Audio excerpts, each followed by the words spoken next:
L'épisode du jour, c'est le test du Scott Subtour 10 e-Ride millésime 2020 en géométrie unisexe.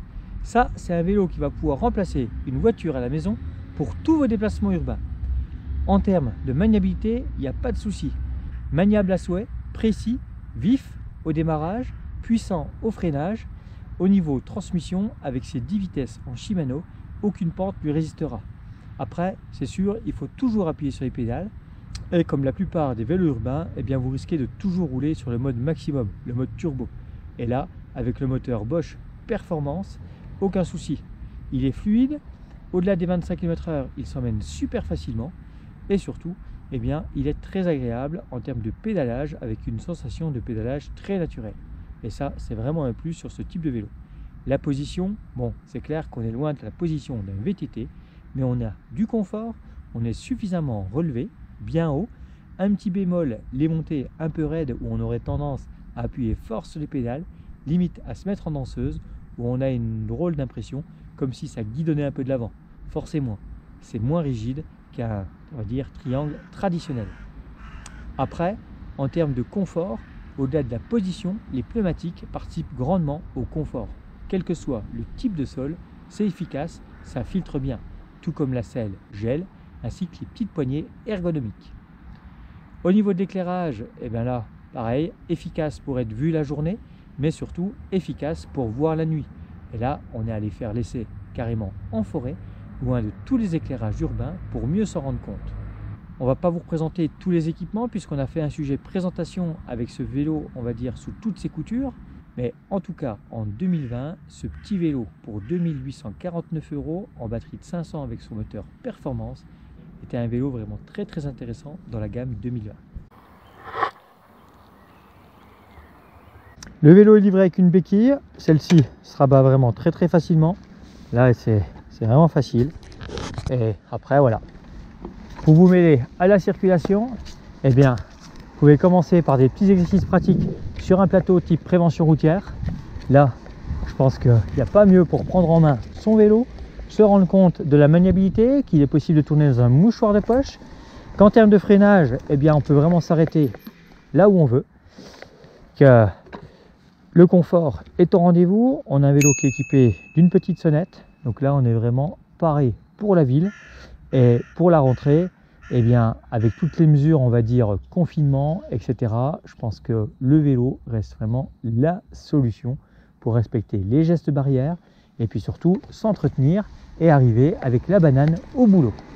Allez, je vais vous montrer ce que ça peut donner dans de la pente, etc. On va aller se frotter un peu plus à la circulation et aux voitures.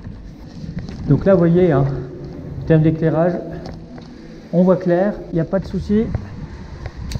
En termes d'air prise, si on joue sur les 10 vitesses derrière, il n'y a pas de souci. La motorisation est efficace. C'est vrai que, comme beaucoup de vélos urbains, on a quand même toujours tendance à rester toujours dans le mode à fond. Le but, c'est de se déplacer le plus rapidement possible. On ne cherche pas forcément l'autonomie. On a souvent la possibilité de faire le plein de la batterie tous les jours. Donc, circuler en vélo, c'est vraiment facile. Il n'y a que si vraiment vous devez faire des grands trajets que là, effectivement, l'autonomie va être un critère.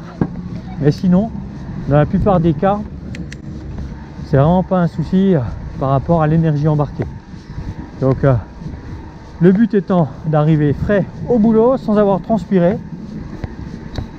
Je dirais que le mode turbo est l'usage sur ce type de vélo urbain.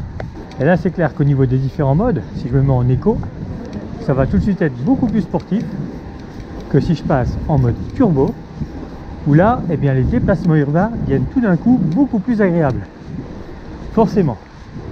Bon, il faut quand même appuyer. Ici, la montée de la Madeleine, ça monte un peu fort. Un petit bémol quand même, quand on appuie fort sur le guidon, c'est dur de ne pas, on va dire, légèrement guidonner. Forcément, on est quand même sur un cadre qui est moins rigide et surtout avec une géométrie qui est beaucoup moins adaptée à ce genre d'exercice. Donc ça peut surprendre un petit peu au début.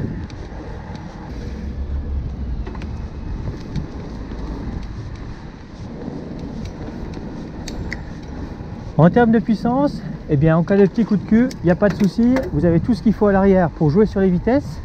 Et en termes de braquet, même si ça grimpe raide, il y a tout ce qu'il faut avec l'assistance et surtout les bons rapports derrière pour pouvoir suffisamment mouliner et on va dire grimper aux arbres.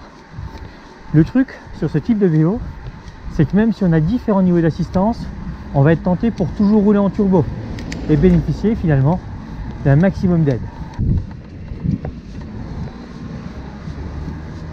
Ah, je ne sais pas si on le verra à l'image, mais on a un joli arc-en-ciel.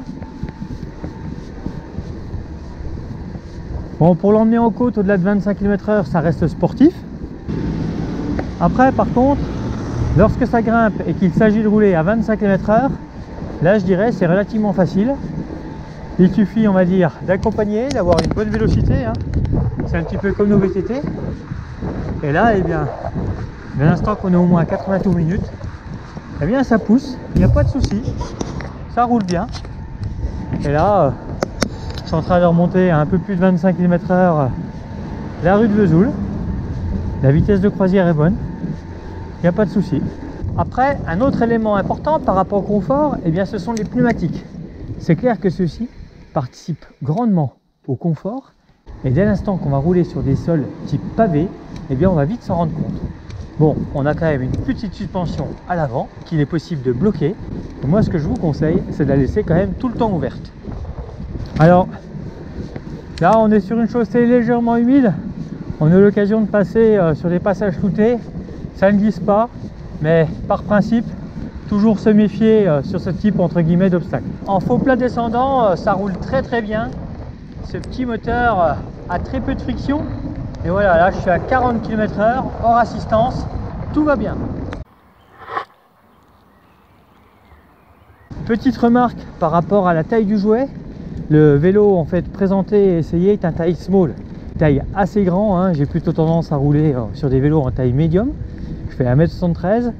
Ce modèle se fait également en taille XS. Donc regardez à plusieurs fois la taille avant de faire votre choix. Sa taille un petit peu grand façon vélo hollandais. Donc tenez en compte.